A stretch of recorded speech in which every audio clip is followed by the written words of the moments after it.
Bienvenue à tous ceux qui sont ici ce matin. Bienvenue à ceux qui nous écoutent aussi également sur Internet. Moi, j'aimerais commencer ce matin avec une question. On va faire un genre de concours. Le premier là, qui réussit à répondre, répondez avec une voix forte. Je vais vous montrer une image et vous me dites c'est quoi, d'accord? Vous êtes prêts? Tout le monde est prêt? D'accord. Une semaine à Cancun, celui qui l'a le premier. Non, pas tout à fait ça. Hein? On va vous payer un café après, oui, en arrière. OK, d'accord? Vous êtes prêts?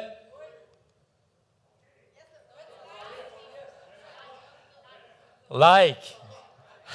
Oui. Mais sur Facebook, hein, sur l'Internet, ça veut dire like. Ou en français, j'aime. J'aime. Et mon ami, je vous dis que quand on voit sur l'Internet, on a beaucoup de j'aime, hein, et on aime. Et c'est un mot qui revient très souvent, ça, dans notre vocabulaire, le mot amour. On emploie ce mot-là très souvent, l'amour. On emploie toutes les sauces, mon ami.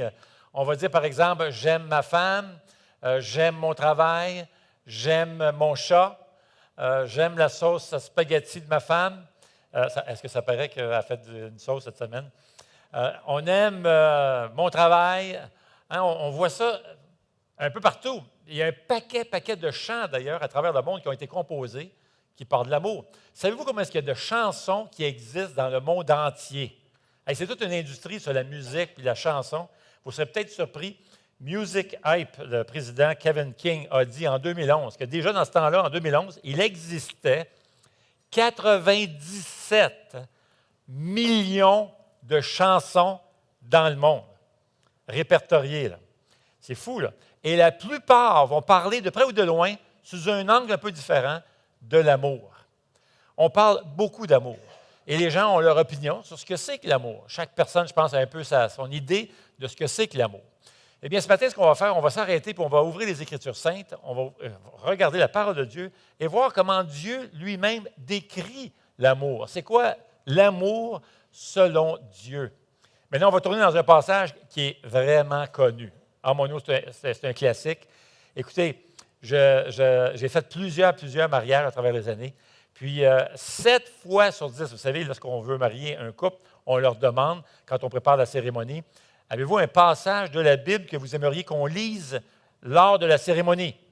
Et 7 fois sur 10 à peu près, les gens vont choisir 1 Corinthiens 13. Pourquoi? Parce que ça parle de l'amour. C'est un classique. D'ailleurs, même les non-croyants connaissent 1 Corinthiens 13. Il y a des chants qui ont été composés sur 1 Corinthiens 13.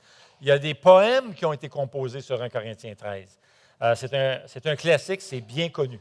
Alors, ce matin, ce qu'on va faire, on va regarder les Écritures et on va regarder ce que les Écritures disent à propos de l'amour. Vous savez, la Bible dit beaucoup de choses en regard à l'amour, mais nous allons nous arrêter principalement sur un passage qui montre, premièrement, l'importance et la supériorité de l'amour. On va voir aussi comment Dieu définit l'amour à travers une lettre de Paul aux Corinthiens, et on va voir comment le vivre pleinement, cet amour-là, dans notre quotidien. Alors, juste avant qu'on passe à la lecture de ce passage-là, courbons-nous juste un instant, si vous voulez bien, et demandons à Dieu sa bénédiction. Seigneur, ce matin, on aimerait nous arrêter sur ce passage que tu as inspiré lorsque Paul écrivait sa lettre aux Corinthiens. Nous réalisons, Seigneur, lorsque nous lisons ce passage dans 1 Corinthiens 13, à quel point notre chair n'est pas capable d'aimer comme ça, Seigneur. Nous prions que ton esprit nous aide et nous sommes encouragés de savoir que tu nous accompagnes chaque jour de la vie, tu nous aides à mettre en pratique ta parole. Parce que, au naturel, nous ne serions pas en mesure de pouvoir exprimer et exercer ce genre d'amour que nous allons voir ce matin. Mais merci, Seigneur, par la croix, le sacrifice de Jésus, maintenant nous le pouvons. On te prie de parler à nos cœurs, Seigneur, de nous aider à comprendre et à mettre les domaines dont on a besoin de travailler dans notre vie, de pouvoir nous les montrer et nous aider à pouvoir travailler sur ces domaines. Et c'est pour ta gloire, Seigneur, ta plus grande gloire. au nom de Jésus. Amen. Alors, on va lire tout le chapitre. En fait, on va lire, il y a juste 13 versets, donc on va regarder tout le passage. Alors, 1 Corinthiens 13, verset 1. Et ça commence alors que Paul va montrer la supériorité, va montrer l'excellence, va montrer finalement l'importance de l'amour. Et d'ailleurs, il va consacrer une bonne partie du chapitre là-dessus. Les versets 1 à 3 va parler de la supériorité de l'amour. Et il va même revenir, ce qu'il va faire, il va définir l'amour après ça, au verset 4 à 7, et après ça, il va démontrer, il va revenir avec cette idée de la supériorité de l'amour, la permanence et l'excellence de l'amour. Alors, verset 1. « Si je parle les langues des hommes et même celles des anges, mais que je n'ai pas l'amour, je suis un cuivre qui résonne ou une cymbale qui retentit. Si j'ai le don de prophétie, la compréhension de tous les mystères et toute la connaissance, si j'ai même toute la foi jusqu'à transporter des montagnes, mais que je n'ai pas l'amour, je ne suis rien. Et si je distribue tous mes biens aux pauvres, si même je livre mon corps aux flammes, mais je n'ai pas l'amour, cela ne me sert à rien. L'amour est patient. Il est plein de bonté. L'amour n'est pas envieux. L'amour ne se vante pas, il ne s'enfle pas d'orgueil. Il ne fait rien de malhonnête. Il ne cherche pas son intérêt. Il ne s'irrite pas, il ne soupçonne pas le mal, il ne se réjouit pas de l'injustice, mais il se réjouit de la vérité. Il pardonne tout, il croit tout, il espère tout, il supporte tout.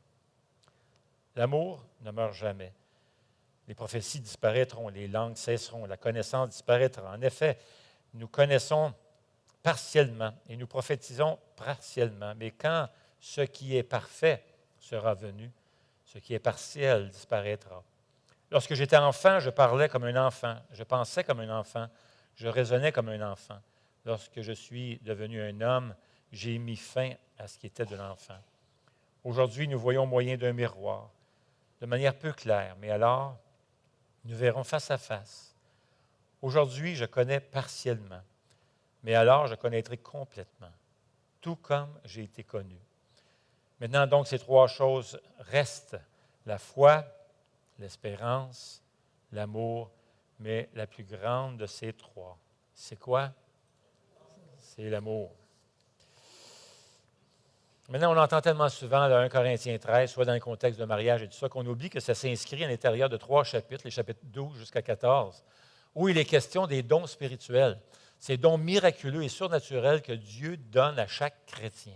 Chaque croyant, Dieu a donné un don spirituel. Il y a différents dons, on a vu la liste la semaine dernière, et il y a différents dons, et ces dons sont vraiment comme une capacité surnaturelle, une capacité divine pour accomplir une œuvre, une tâche que Dieu nous confie. Et chaque croyant en Jésus-Christ, chaque personne qui a passé par la nouvelle naissance, a reçu un don de l'Esprit. Mais voilà qu'à Corinthe, un problème surgit, c'est qu'il y avait des dons un peu plus spectaculaires, plus visibles que d'autres, et on a commencé à mesurer la spiritualité des gens par l'usage des dons ou même le don qu'ils possédaient. Et si tu possédais un don qui était plus visible, plus spectaculaire que d'autres, tu commençais à être un peu hautain. Et c'était le problème de l'Église de Corinthe. On a commencé donc à juger la spiritualité des dons selon le don que tu avais, s'il était plus spectaculaire, plus puissant que d'autres. Et on commençait à mépriser, à regarder d'un air hautain les autres personnes de l'Église qui avaient des dons peut-être moins visibles. Et bien, d'ailleurs, les gens de l'Église qui avaient des dons peut-être un peu moins frappants, moins spectaculaires, eux-mêmes commençaient à se sentir comme des chrétiens de deuxième classe. Et l'apôtre Paul doit intervenir et va commencer donc ces trois chapitres qui commencent au chapitre 12 jusqu'au chapitre 14 pour enseigner sur les dons spirituels. Et la façon qu'il va commencer dans les trois premiers versets, chapitre 12, il va dire « Voici ce que c'est que d'être spirituel ». Il va donc expliquer comment reconnaître que l'Esprit agit dans la vie d'une personne. Et il donne finalement deux critères pour mesurer la spiritualité. Et ce qu'il dit, c'est certainement pas le don que tu as. Ce n'est pas comme ça qu'on mesure la spiritualité. Ce n'est pas de cette façon qu'on peut voir l'œuvre du Saint-Esprit dans ta vie. La façon qu'on va voir que Dieu est à l'œuvre dans ta vie, que tu es rempli de l'Esprit, c'est premièrement que tu vas reconnaître Jésus-Christ comme Seigneur, le Seigneur de ta vie. Tu vas céder le contrôle de ta vie au Seigneur Jésus. Et tu vas le laisser être le Seigneur, agir comme le Seigneur de ta vie. Tu lui donnes le contrôle de ta vie, premièrement. Et deuxièmement, c'est en faisant du bien aux autres. Tu as compris que tu as reçu un don pour t'en servir, pour te servir de ce don-là pour bénir les autres, faire du bien aux autres. Il y avait donc cette coutume à l'époque, des gens qui remontent au temple à Corinthe où ils allaient prier les divinités avant d'être chrétiens, puis ils souhaitaient le malheur à leur rival, à leur compétition. D'ailleurs, les archéologues ont découvert plus de 24 tablettes à Corinthe même, qu'on appelle les tablettes de malédiction, où les gens priaient leur divinité et demandaient à leur divinité, finalement, de prononcer une malédiction, un malheur sur leur rival. Et certains chrétiens de Corinthe ont commencé à faire la même chose, à prier Jésus et demander finalement que Jésus puisse tasser la compétition, puisse prononcer une malédiction à la compétition. Et l'apôtre Paul il dit, mon ami, c'est vraiment pas comme ça que tu vas reconnaître que tu vas être spirituel. C'est pas comme ça qu'on reconnaît que tu sois spirituel. Parce que quelqu'un de spirituel ne ferait jamais ça. Parce que quelqu'un qui est spirituel, que l'on peut voir l'évidence de l'œuvre du Saint-Esprit dans sa vie, va chercher à bénir et à faire du bien aux autres. Et là, Paul va commencer à décrire les dons d'esprit.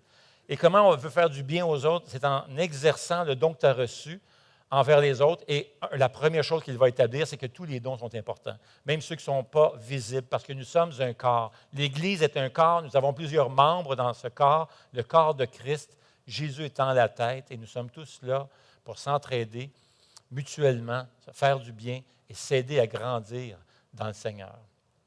Alors là, il va montrer une liste des dons. Ensuite, il va conclure le chapitre 12 en disant ceci au verset 31. « Aspirez aux dons les meilleurs, je vais encore vous montrer la voie par l'excellence. » Et ce qu'il va démontrer, c'est en ouvrant le chapitre 13, il va démontrer que tu peux avoir les dons les plus spectaculaires, les plus merveilleux que tu veux. Si tu n'as pas l'amour, dans le fond, ça ne sert absolument à rien. Tu es en train de corriger justement cette erreur qui circulait à Corinthe et dans bien nos églises. Alors, il va montrer, il commence le chapitre 13 en démontrant la supériorité de l'amour à tous les dons, finalement. C'est l'importance de l'amour. Alors, il commence au verset 1, il dit « Si je parle les langues des hommes et même celles des anges, mais que je n'ai pas l'amour, je suis un cuivre qui résonne ou une cymbale qui retentit. » En d'autres mots, je fais du bruit. Ça bouge, mais ça ne donne absolument rien si je n'ai pas l'amour. Si j'ai le don de prophétie, imaginez, si j'ai le don de compréhension, si j'ai ce don surnaturel de pouvoir connaître même les mystères des Écritures, de toutes les connaissances. En d'autres mots, tu peux venir me voir et sur n'importe quel sujet de la Bible, que je sois un grand théologien et que j'aie toutes les réponses comme ça et le verset comme ça, si je n'ai pas l'amour, ça ne donne absolument rien. Je peux être un grand théologien, mais si je n'ai pas l'amour, ça ne donne rien. Je peux avoir la foi aussi, jusqu'à faire bouger des montagnes, une expression qu'on employait chez les rabbins qui disait quelqu'un qui réglait bien des problèmes. Tu peux avoir cette puissance, cette sagesse de pouvoir résoudre plein de problèmes et tu peux avoir cette foi-là de pouvoir prier et Dieu déplace des montagnes, règle de gros défis et des problèmes de façon tout à fait spectaculaire. Et tu es reconnu dans l'Église pour ça. Donc, les gens vont te voir avec ce don de foi. Ils savent que toi, quand tu pries, les choses bougent. Mais si tu n'as pas l'amour, ça ne donne absolument rien. Imagine. Je peux donner 90 de mes revenus aux pauvres, aux démunis. Je peux livrer même mon corps au feu. Je peux être prêt à mourir pour une cause, quelle qu'elle soit. Si je n'ai pas l'amour, ça ne donne rien. Paul est en train de nous dire, si tu n'as pas l'amour, arrête tes études. C'est ça qu'il est en train de dire, c'est ça que ça laisse entendre. Là. Arrête tes études en théologie. Si tu n'as pas l'amour, cesse-là parce que c'est tellement important. Cesse, mets ça de côté, tu reprendras plus tard. Et commence à travailler sur ton amour. Investis-toi, investis du temps maintenant à travailler sur ton amour, à prier le Seigneur, puis à vraiment à chercher à aimer comme je vais le décrire ici au verset 4, au verset 7. Maintenant, l'amour est tellement important qu'une bonne partie de tout ce chapitre tourne autour justement de montrer l'importance de l'amour et de sa supériorité aux dons, à tous les dons. Aussi impressionnant que les dons puissent être.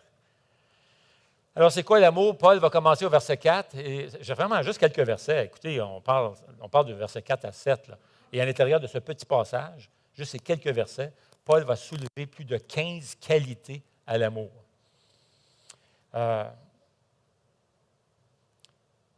Et il le définit assez clairement en l'espace de 4 versets. Et quand on s'arrête, on regarde tous ces dons, on remarque quelque chose qui est vraiment frappant quand on regarde toutes ces qualités de l'amour, ces caractéristiques de l'amour, ces aspects-là de l'amour. Quand on arrête, on regarde comment Paul définit l'amour.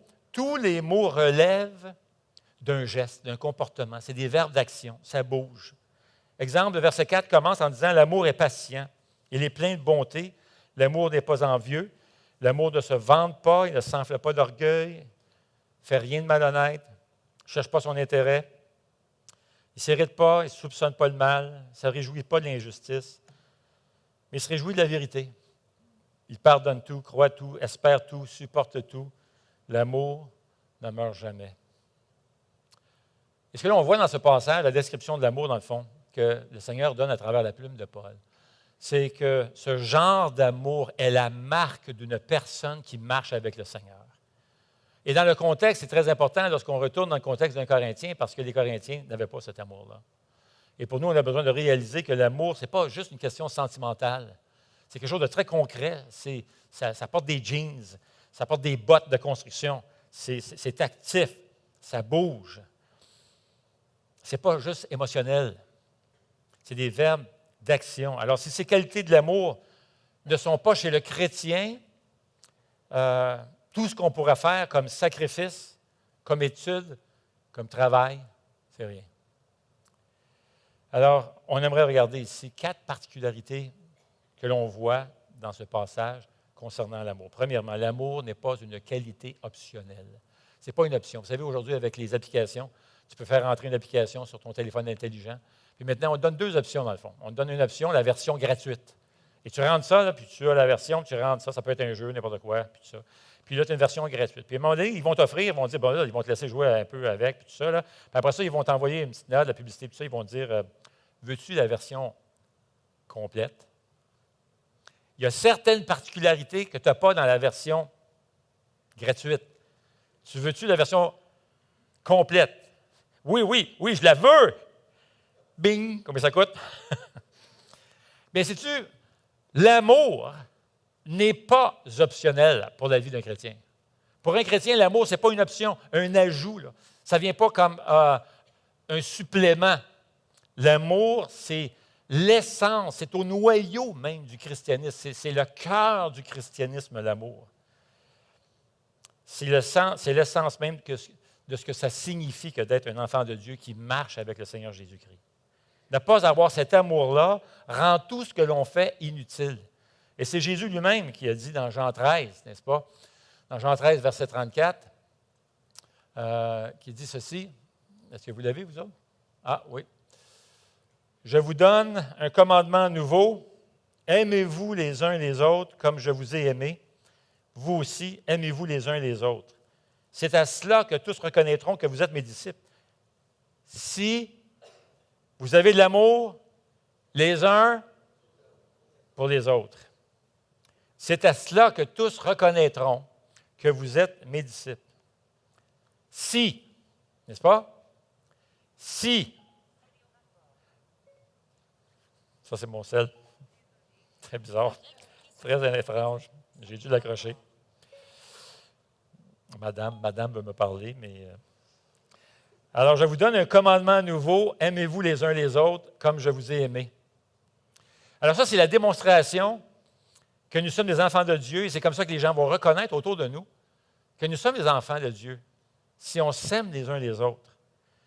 En d'autres mots, si vous n'êtes pas patient, plein de bonté, si vous n'êtes pas toutes ces choses les uns envers les autres, personne ne saura que vous êtes un de mes disciples, dit le Seigneur Jésus.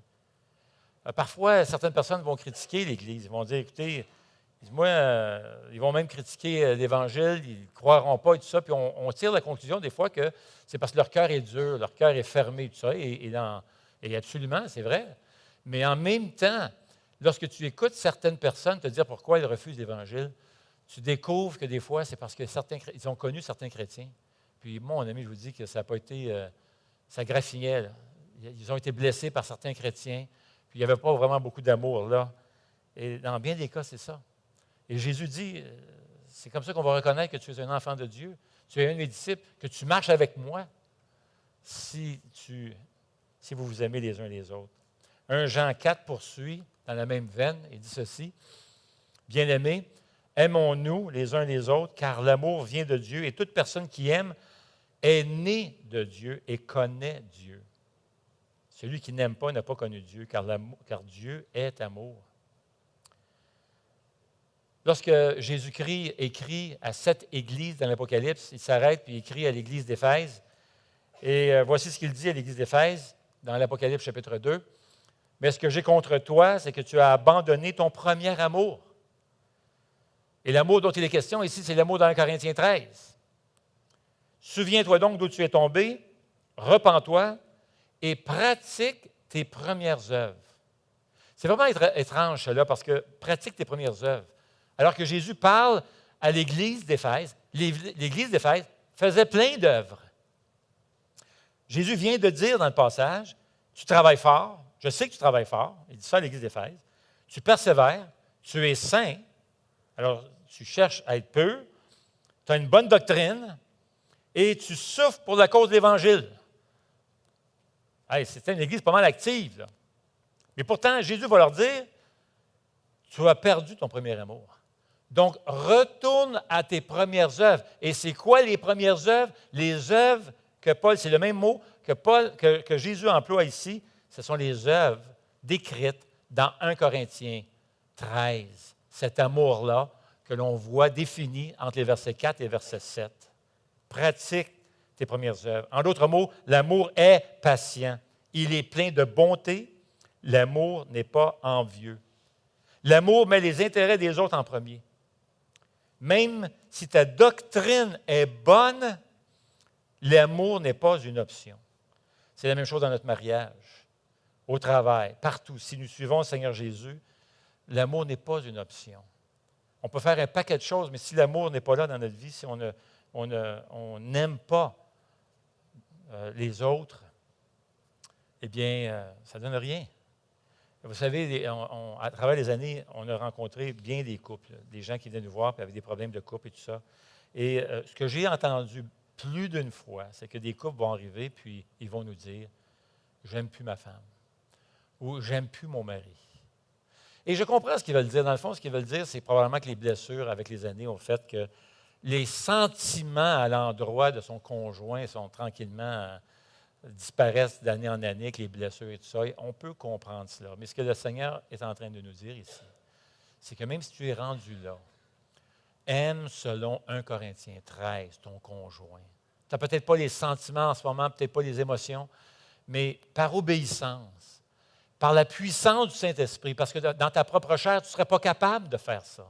Au naturel, on n'est pas capable de faire ça. D'aimer tel que 1 Corinthiens 13 nous demande d'aimer.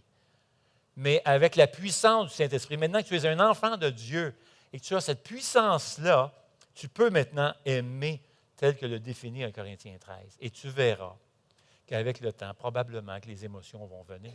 Les études le démontrent à part de ça. Les études démontrent que si un couple ne s'aime plus, mais qu'il s'investisse et travaille sur le couple en l'espace de quelques années, cet amour-là qui était perdu, on ne dit pas que ce n'est pas vrai, c'est tout à fait vrai, mais cet amour-là peut revenir. Certainement, dans 75 % des cas, je pense, si ma mémoire est bonne. Ça, c'est la première particularité d'être un disciple. L'amour n'est pas une option. Voici la seconde. L'amour est quelque chose qu'on fait. Ce sont tous des verbes.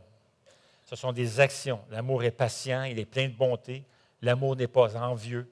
Et même le mot patient, le mot patience, on pourrait dire, oui, mais ça, c'est un trait de caractère. Non, non, absolument pas, parce que, vous savez, le mot patience utilisé ici, c'est le mot patience qui est en regard avec les gens. On ne parle pas ici de manquer de patience avec des circonstances ou des choses. C'est sûr que tu ne seras pas très patient si tu prends un marteau, puis tu fais de la construction, puis tu te frappes le pouce. Tu vas manquer de patience. Mais ça, c'est une chose. Mais dans 1 Corinthiens 13, ça nous dit que l'amour est patient dans nos relations. On parle de personnes. Et ça parle de personnes particulièrement difficiles à aimer. C'est facile d'aimer quelqu'un qui est gentil, qui est super fin et tout ça. Absolument, c'est pas un effort. Mais aimer quelqu'un qui n'est pas aimable, ça, mon ami, est une marque d'un disciple de Jésus-Christ. Et dans ta chair, au naturel, on ne sera pas capable de le faire. Mais par la puissance du Saint-Esprit, maintenant qu'on est un enfant de Dieu, on peut le faire. C'est faisable. Ça, c'est la bonne nouvelle.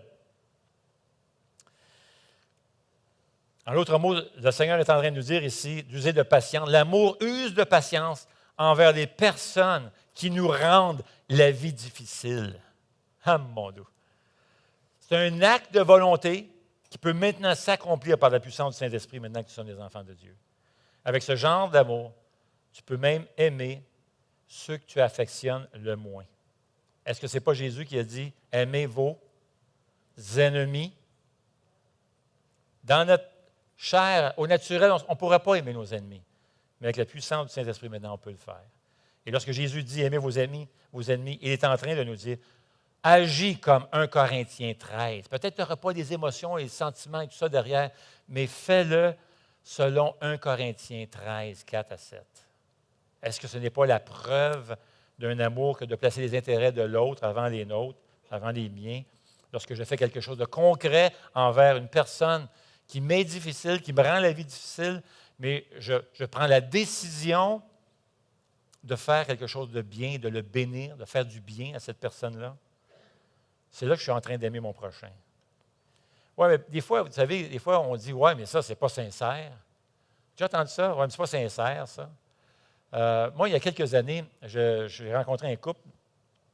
Et en fait, j'ai rencontré le mari, puis il décrivait sa femme, puis j'ai dit « Écoute, voici ce que tu vas faire. C'est bien clair. Tu sais, ta femme, à quelque part, veut que tu lui démontres que tu l'aimes et tout ça. Oh, oui, mais elle sait, ma femme, tu sais, sa fameuse phrase, elle sait que je l'aime. Je n'ai pas besoin de lui dire. Écoute, j'ai dit, écoute, on va faire un exercice, tu vas voir. Tu vas aller dans une boutique, tu vas aller acheter une rose. Tu vas aller acheter une rose, tu connais ta femme, tu sais, tu me l'as décrit, tu m'as décrit ta femme. Et elle va apprécier ça. Donc, va acheter une rose, et ce soir, quand tu vas arriver à la maison, donne-lui la rose.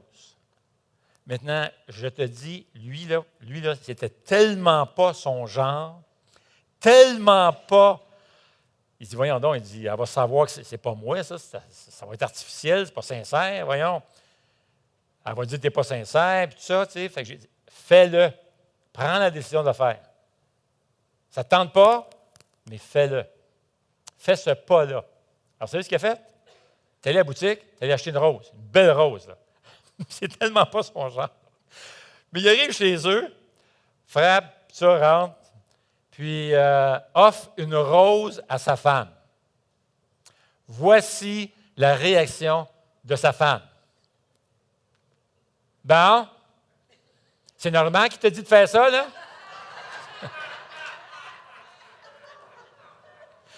Ah, pauvre lui!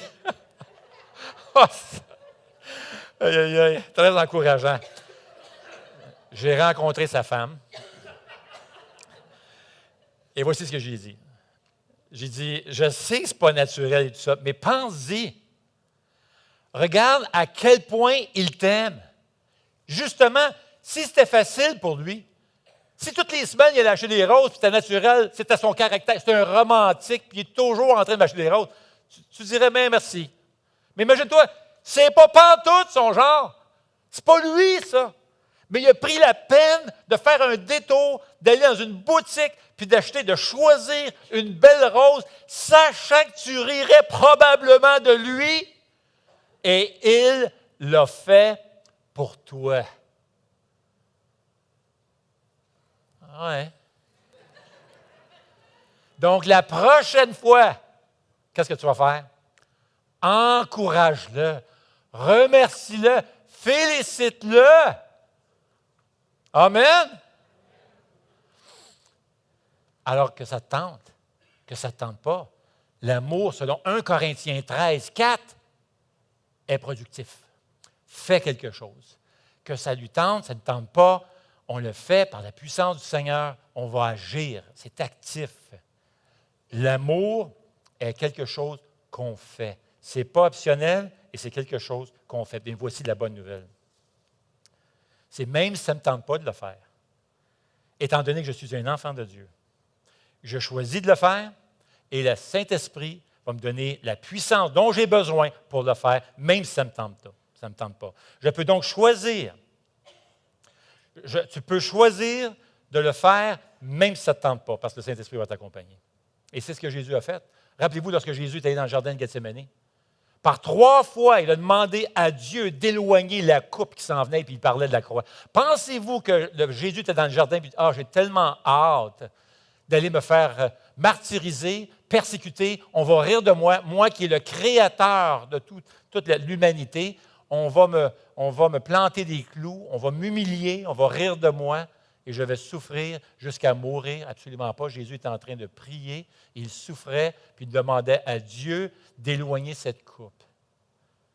Mais parce qu'il a mis nos intérêts avant les siens, qu'est-ce qu'il a fait? Il est allé à la croix. Et c'est ce que nous dit Philippiens chapitre 2. L'amour met les intérêts des autres en premier. Troisième aspect de cet amour, l'amour met les intérêts des autres en premier. Nous lisons dans Philippiens 2, verset 3, voici ce qui est dit. Ne faites rien par esprit de rivalité ou par désir d'une gloire sans valeur, mais avec humilité, considérez les autres comme supérieurs à vous-même. Que chacun de vous, au lieu de regarder à ses propres intérêts, regarde aussi à ceux des autres. Que votre attitude soit identique à celle de Jésus-Christ. Et là, il est en train de parler de la croix. Vois-tu?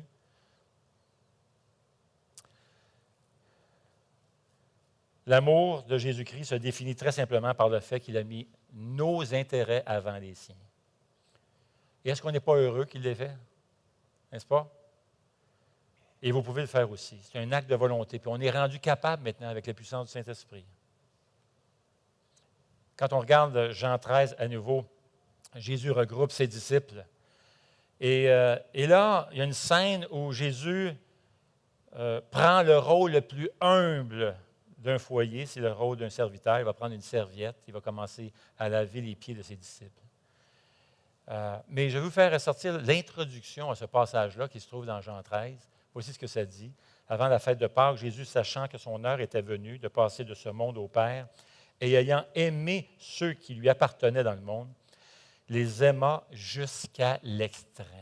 Ça veut dire quoi ça? D'ailleurs, dans d'autres versions, on va lire « mis un comble à son amour ». Comment va-t-il les aimer jusqu'à l'extrême? En se mettant à leur service, en plaçant leurs intérêts au-dessus des siens. Il y a un autre aspect aussi de cet amour qui est bien important et on ne veut pas l'oublier, négliger cet aspect-là aussi. L'amour n'est pas une option, c'est quelque chose qu'on fait. On veut mettre les intérêts des autres en premier. Mais l'amour aussi va tracer des frontières. L'amour trace des frontières. Le genre d'amour décrit ici dans ce passage place des frontières. Nous lisons, l'amour se réjouit de la vérité. L'amour va se réjouir de la vérité. Il n'est pas une question ici d'un amour qui dit tout ce que les gens veulent entendre, qui fait tout ce que les gens veulent. Non, il y a un discernement ici, il y a une sagesse.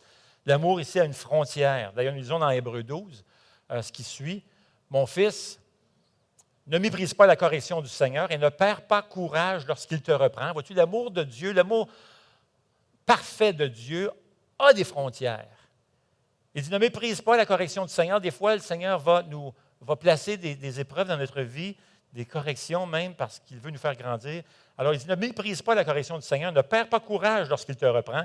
En effet, le Seigneur corrige celui qu'il aime et il punit tous ceux qu'il reconnaît comme ses fils. Le mot est vraiment intéressant ici pour corriger. Dans d'autres versions, c'est discipline. Mais c'est le mot, ce n'est pas juste le mot dans le sens de punir, là. De punir, que tu as fait quelque chose de mal, de punir. C'est un mot qu'on va employer aussi comme un coach, qui va étirer ses athlètes, il va les faire passer par toutes sortes d'expériences pour se renforcer, va faire des exercices difficiles, va l'éprouver, le mettre à l'épreuve, au défi, tout ça, pour tranquillement le renforcer. Moi, je me rappelle, il y a plusieurs années de ça, j'avais 18 ans, j'étais avec une gang d'amis, de chums et tout ça. On est allé suivre des cours de judo. Puis le professeur, M. Joaneda, je m'en souviens comme c'était hier, M. Joaneda nous faisait faire des exercices dans la classe. Il n'y avait pas juste des techniques de judo, tout ça. Alors, on avait notre kimono et il nous faisait faire des exercices. Puis un jour, voici ce qu'il a dit. Il a dit, écoutez les gars, voici ce qu'on va faire. Vous allez prendre votre partenaire, vous allez l'embarquer sur vos épaules, puis vous allez courir autour du gymnase. OK. Je me tourne à droite, puis je regarde mon partenaire, il pesait en haut de 200 livres. OK. Fait Fait que tu cours autour du gymnase. Ben, il dit embarque. Il s'appelait René Lobe. Fait que René, je dis viens-t'en, embarque. Fait que je l'embarque sur mes épaules, tu sais, tant que bien que mal, on l'embarque, let's go. Tu sais, puis au début, tu es fier, hein, tu commences. Ah, viens-t'en, René, viens là, viens-t'en. Fait que tu sais, tout le monde était là, sont bien fiers, puis on commence à courir. Canac, René!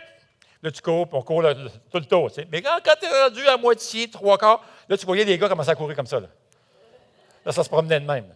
Ça se promenait comme ça. On avait juste hâte d'arriver au bout, puis là, ça coulait. Moi, je transpirais, j'avais tellement chaud, j'avais un kimono. Ça coulait, je transpirais, puis là, je courais, puis lui transpirait en haut de moi. Puis là, on court, puis j'avais juste hâte de finir. Tiens, on va-tu la finir, le foutu gymnase? On courait, puis là, la gang, on était sur le bord, puis là, on se promenait. Tu sais. Puis là, on arrive proche de la fin. Et tout d'un coup, le prof nous dit, « Bon, voici ce que je veux maintenant, vous avez presque fini. Vous allez faire un autre tour du gymnase, mais cette fois-ci de reculons, en courant de reculons. » Et je ne sais pas si tu as déjà essayé ça, de courir avec un gars en haut de 200 livres sur tes épaules, de reculons, autour d'un gymnase. Là, c'était vrai que là... Et là, mon ami, ça marchait de croche. Et là, on ne comprend pas pourquoi le prof nous fait faire ça, pourquoi c'est si difficile. Nous, on ne le savait pas. Mais lui, ce qu'il voulait, il était en train de nous préparer parce qu'il voulait nous emmener en compétition, puis il voulait nous renforcer afin qu'on puisse faire face à la musique, qu'on soit devenu meilleur, plus fort, puis qu'on fasse face à l'adversaire. Et le Seigneur, c'est ça qu'il est en train de faire. Des fois, il permet qu'il y ait des épreuves dans notre vie, qu'il permet des affaires, il va nous étirer, tout ça. Et ça va être difficile. On passe par des temps difficiles. Pourquoi? Parce qu'il est en train de nous renforcer afin que l'on devienne meilleur. Et c'est comme ça, l'auteur aux Hébreux est en train de nous dire, regarde les épreuves de cette façon-là. Ne te laisse pas décourager par ça. Et c'est sûr que c'est difficile. Personne n'aime ça. Moi, je n'ai jamais aimé la discipline du Seigneur, mais j'aime le fruit de la discipline. N'est-ce pas? Et c'est ce que dit Hébreux 12, verset 10, qui dit, « Nos pères nous corrigeaient pour un peu de temps, comme ils le trouvaient bon, tandis que Dieu le fait pour notre bien, afin que nous participions à sa sainteté. » Et le verset continue au verset 11 en disant, « Certes, au premier abord, toute correction semble un sujet de tristesse et non de joie, mais elle produit plus tard chez ceux qu'elle a ainsi exercés un fruit porteur de paix et la justice. » L'amour trace des frontières, et ces frontières sont pour notre bien. Un autre exemple de frontière que le Seigneur veut qu'on place. Alors, ce n'est pas un amour aveugle, c'est un amour réfléchi. C'est, dans 2 Thessaloniciens, ça dit quoi? Si quelqu'un ne veut pas travailler, qu'il ne mange pas non plus. Ça peut paraître dur, mais dans le fond, quand tu y penses, c'est génial. C'est savant, ça. Moi, je me rappelle, je me suis occupé dans une banque alimentaire. On donnait de la nourriture à plusieurs centaines de personnes à chaque semaine à Longueuil quand j'étais pasteur là-bas. On avait une banque alimentaire, la bouffe pour tous. Puis, il y avait une étape, quand tu venais chercher une famille, mettons, démunie, venait chercher de la nourriture pour prendre des sacs. Il y avait une étape qu'il fallait franchir, il fallait passer. Il fallait que tu sois, on faisait ça juste une fois, on t'enregistrait dans le système, dans l'ordinateur, mais il y avait tout un questionnaire à te poser. Puis, mon ami, c'était comme pas évident. Tu posais des questions assez intimes des gens. Bon, tu demandais des factures d'hydro, etc. Et tu voulais valider comme quoi qu'ils avaient vraiment des problèmes, puis ils avaient besoin de la nourriture. Parce qu'avec l'expérience, les banques alimentaires ont découvert, puis ça, c'est à travers le Canada, c'est connu, dans l'Association des banques alimentaires, 10 de ceux qui bénéficient ou qui veulent avoir des paniers d'épicerie, de l'aide, 10 sont des profiteurs. J'ai vu des gens prendre des sacs que l'on donnait, les prendre, partir, pour découvrir finalement après qu'ils vendaient les sacs d'épicerie pour s'acheter de la drogue. Maintenant, tu ne veux pas arrêter de donner des sacs. Il y a des gens qui se découragent et disent ah, ben non, on va arrêter de donner. Ben non, écoutez, c'est 10 il y a 90 par exemple, qui en ont vraiment besoin. J'ai vu des situations, c'était atroce, où les filles arrivaient, des adolescentes de famille arrivaient à l'école, puis ils ouvraient leur boîte à lunch, puis ils avaient quelques feuilles de salade à manger. Là. On en a vu des histoires, des horreurs. Donc, tu continues, tu ne te casses pas la tête avec ça. Mais ce que tu veux faire, tu vas avoir un amour qui va être réfléchi, qui va avoir du discernement. Et ici, c'est pour ça que 2 Thessaloniciens dit ceci, si quelqu'un ne veut pas travailler, en d'autres mots, tu vois bien un pattern qui veut se faire vivre par les autres. On ne parle pas de quelqu'un de blessé, tout ça. On ne parle pas de ça ici. Là. On parle de quelqu'un qui est en pleine forme, tout ça, et refuse de travailler. puis il veut se faire vivre. Là, tu dis, garde. En d'autres mots, ce que ça laisse entendre, c'est que ce n'est pas un amour idiot. Ce n'est pas un amour que tu dis oui à tout. C'est un amour réfléchi. C'est vraiment intéressant. Dans Éphésiens 4, voici ce qu'il est dit. Ça dit, en disant la vérité dans l'amour. Tu veux dire la vérité. Tu ne veux pas dire juste ce que les gens veulent entendre. Ce n'est pas ça l'amour. D'ailleurs, regarde avec un parent. Tu ne diras pas toujours à ton fils ou à ta fille tout ce qu'elle veut entendre. Ou tu ne diras pas toujours oui à tout ce qu'elle veut. N'est-ce pas? Ce n'est pas une preuve d'amour. C'est même dangereux. Tout donner ce qu'ils veulent tout le temps. Et de temps en temps, tu dois être ferme mais dire la vérité. Alors, l'amour dit la vérité avec amour, oui, avec douceur. Si on aime les gens, on ne dira pas nécessairement ce que les gens veulent toujours entendre. Philippiens 1 dit ceci, c'est vraiment une belle prière de l'apôtre Paul. Il dit, voici ce que je demande dans mes prières, c'est que votre amour augmente. Et regardez bien ce que ça dit. Paul demande précisément que l'amour augmente, puis on pourrait dire, bien, des sentiments, que j'aie plus de sentiments à l'égard des gens. Absolument pas. Il va demander deux choses. Rattaché à l'amour. Il dit, voici ce que je demande dans mes prières, c'est que votre amour augmente de plus en plus. Comment? En connaissance et en pleine intelligence, pour que vous puissiez discerner l'essentiel, ce qui est essentiel. En d'autres mots, on demande à Dieu de bien aimer, d'aimer intelligemment, avec du discernement, avec de bonnes frontières aux beaux endroits, réfléchir. En d'autres mots, qu'est-ce qui va être le mieux pour l'autre? Deux mots vraiment intéressants. Paul prie afin que notre amour grandisse dans deux domaines, une connaissance plus précise et plus de discernement. Et c'est le sens dans les mots originaux. Dans le fond, c'est vraiment avec raison que l'on peut dire que l'amour, c'est le plus grand acte de force et de courage. Parce que des fois, tu dois dire des choses qui sont difficiles à dire. Tu vas dire avec amour, avec tendresse, beaucoup de délicatesse et de douceur, mais tu vas les dire parce que tu aimes l'autre. Tu vas dire des choses difficiles à dire, mais tu vas le dire. Alors, l'amour, c'est le plus grand acte de force, de courage et de puissance que l'on puisse avoir dans notre vie. Il est guidé par la connaissance, il est guidé par le discernement, il sait ce qui est mieux, il cherche à comprendre ce qui est mieux.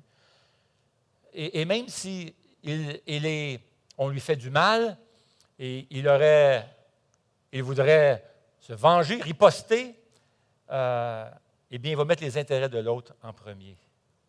C'est pour ça qu'on dit que l'amour, c'est le plus grand acte de force, de courage et de puissance que l'on puisse avoir dans notre vie. Imaginez s'aimer comme ça dans le mariage. Imaginez aimer comme ça à notre travail. Les gens le remarqueraient. C'est ainsi que les gens vont remarquer que vous êtes des disciples, que vous suivez le Seigneur. Mais nous avons besoin d'apprendre la force du service, la force de mettre les intérêts des autres avant les nôtres. Et ça, mes chers amis, au naturel, on ne sera pas capable de le faire. Mais avec la puissance du Saint-Esprit, on peut le faire. Et moi, j'aimerais vous donner un test maintenant. J'aimerais vous donner 5 questions. On va vous soumettre 5 questions. Et voici ce qu'on va faire. C'est un exercice que vous allez faire à la maison. Ce n'est pas facile. C'est des questions difficiles. D'accord? L'amour se réjouit de la vérité. Ça va être une question difficile. 5 questions difficiles. Mais on le fait parce qu'on veut voir un miroir. C'est un portrait de vous, finalement. On veut apprendre un portrait du genre d'amour, où vous en êtes. Et le but n'est pas de vous écraser, de vous juger, absolument pas. C'est pour vous aider à peut-être que le Saint-Esprit pourrait se servir des réponses qu'on va vous donner et que vous puissiez emmener ça seul dans la prière, que le Seigneur puisse travailler ces domaines-là. D'accord? Que vous puissiez un peu cibler les domaines à travailler. Et ces questions-là, ce n'est pas vous autres qui allez y répondre. Si vous êtes marié, vous allez demander à votre conjoint. Et pas de chicane. D'accord? Mais pas de chicane. Il ne faut pas de chicane. On ne va pas créer une émeute. Mais vous allez humblement donner ces 5 questions-là à votre conjoint. Et vous allez lui demander de répondre à ces 5 questions-là. Vous ne pouvez pas répondre. Vous ne pouvez pas répliquer. Vous ne pouvez pas corriger. Vous ne pouvez pas censurer. Vous écoutez, vous recevez cela. Vous pouvez, si vous avez des enfants, vous pouvez demander, s'ils sont assez vieux, vous pouvez demander à vos enfants de répondre à ces questions-là. Si vous êtes célibataire, vous pouvez demander à des amis qui vous connaissent bien, qui vont vous dire la vérité. Puis tu le dis, là, tu l'encourages. Tu dis, moi, je veux que tu dises la vérité parce que je veux le savoir. D'accord? Ça va m'aider dans ma croissance. Je veux être un meilleur disciple. OK? Vous êtes prêts? On commence la première question. Là. Et en passant, ces 5 questions-là s'inspirent, proviennent des versets 4 au verset 7. Donc, le premier verset, 4, dit « L'amour est patient et plein de bonté ». Alors, l'amour est patient et plein de bonté. Donc, c'est quoi le contraire de ça? C'est la première question. Première question qui dit ceci. Suis-je rigide, dur et difficile? Est-ce que je suis une personne difficile? Lorsque quelqu'un va me contrarier, c'est quoi ma réaction? Est-ce que je suis... Hein? Comment je suis, là? Dis-moi-le franchement. Et c'est la première chose qu'on a ici. L'amour est patient, plein de bonté. Alors, c'est le contraire d'être rigide, difficile. Et n'oublions pas, là, on ne parle pas de choses, on ne parle pas de circonstances, on parle dans mes relations avec les autres, dans mes relations. Comment je réponds aux personnes qui me laissent tomber, par exemple? Comment je réponds aux personnes qui me dérangent, qui me contraignent, qui me contredisent, qui m'ennuient? Bien des gens qui ne sont pas patients vont justifier leur manque de patience en disant « ben, il le mérite. Il m'a contrarié, il m'ennuie, il est difficile, tout pareil, il est fatigant. » Alors, comment tu réagis aux personnes fatigantes? Laisse ton conjoint répondre pour toi. Laisse ton ami qui te connaît bien répondre pour toi. D'accord? Première question. Alors, tu veux vraiment savoir si tu es rigide, une personne difficile, demande à ceux qui te connaissent vraiment et à ceux qui partagent ta vie. Maintenant, oui, on parle, là, ici, c'est sûr qu'on va manquer de patience de temps en temps, ça c'est normal, mais je parle d'un pattern, je parle normalement. Est-ce que tu es reconnu pour une personne comme ça, qui est rigide, difficile? C'est pas facile d'être patient, mais avec la puissance du Seigneur Jésus, on peut y arriver. Alors, verset 4. L'amour n'est pas envieux, l'amour ne se vante pas, il ne s'enfle pas d'orgueil. Deuxième question, vous êtes prêtes? Dois-je gagner? C'est important que je sois toujours le premier, là. C'est important que je gagne tout le temps. Maintenant, on n'est pas en train de dire qu'il ne faut pas avoir un esprit compétitif. Au contraire, c'est bon être compétitif. D'ailleurs, on devrait tous être compétitif, toujours vouloir exceller dans le domaine. Mais comment je perds, par exemple? Quelle est mon attitude lorsque je n'ai pas la première place? Lorsque je ne gagne pas tout le temps? D'accord? Alors, est-ce que je suis démoli émotionnellement quand je ne gagne pas? Alors, il s'agit de l'attitude de celui qui fait tout pour avoir la meilleure place, la première place, tout le temps. Comment avoir plus de mes relations, comment gagner dans mes relations, comment toujours gagner. Comment j'accepte qu'un collègue de travail qui mérite moins d'avoir une promotion à mon travail a eu la promotion? Quelle est ma réaction? Est-ce que je me réjouis du succès de l'autre? Où est-ce que j'en suis? Laisse ton conjoint répondre pour toi ou ton ami. Verset 5, il ne fait rien de malhonnête, il ne cherche pas son intérêt. Troisième question.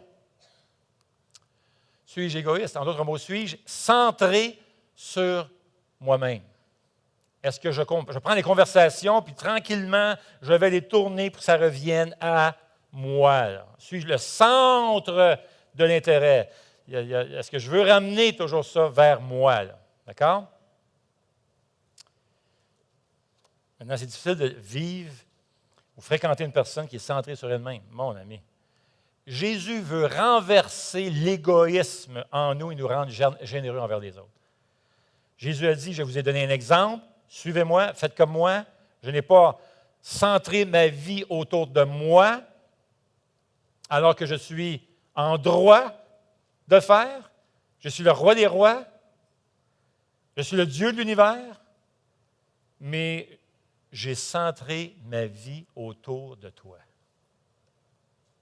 Et maintenant, je te demande, à travers la puissance du Saint-Esprit, va et fais de même. Verset 5, il ne s'irrite pas, il ne soupçonne pas le mal. Quatrième question. Suis-je soupe au lait? Est-ce que je m'emporte facilement? Habituellement, nous qui sommes soupe au lait, on a toujours des excuses pour l'être. C'est vrai? Ah, je suis fait comme ça. Je suis de même, moi, c'est mon caractère, c'est mon tempérament. J'explose, je suis comme ça. Ben oui, mais la bombe nucléaire aussi est comme ça. Puis ça détruit. Ça, mon ami, tu ne veux pas continuer de même. Là. Verset 6 dit, « Il ne se réjouit pas de l'injustice, en d'autres mots, mal, méchant, mais il se réjouit de la vérité. Il pardonne tout, il croit tout, il espère tout, il supporte tout. » Question 5. Suis-je cynique? Moqueur. Tu sais, j'ai été blessé à travers les années. Là, puis à un moment donné, là, c'est comme si je deviens un peu moqueur. Au Québec, on appelle ça comment? Un petit peu baveux, cynique. Ça, c'est les blessures souvent qui font ça. Je deviens cynique avec le temps, avec les années. Le cynisme aime entendre la rumeur, pas la vérité. Il ne protège pas. Il passe la rumeur à d'autres.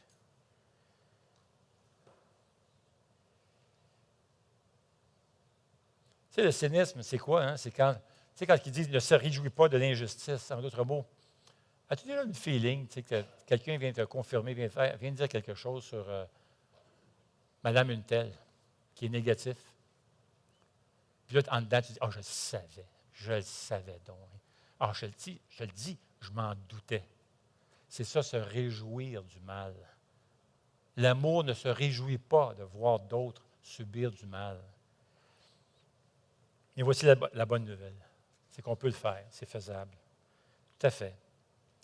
Tu ne peux pas le faire dans ta chair, tu ne peux pas le faire au naturel, mais tu peux aimer, selon 1 Corinthiens 13, si tu es un disciple de Jésus-Christ, tu peux le faire avec la puissance du Saint-Esprit. C'est ça la bonne nouvelle. C'est un acte de volonté rendu puissant par le Saint-Esprit quand on lui remet le contrôle. Et c'est ça que l'amour signifie dans Corinthiens 13. C'est Dieu qui nous demande de vivre selon ce que nous sommes devenus, des enfants de Dieu. Alors vas-y, aime. Aime selon 1 Corinthiens 13.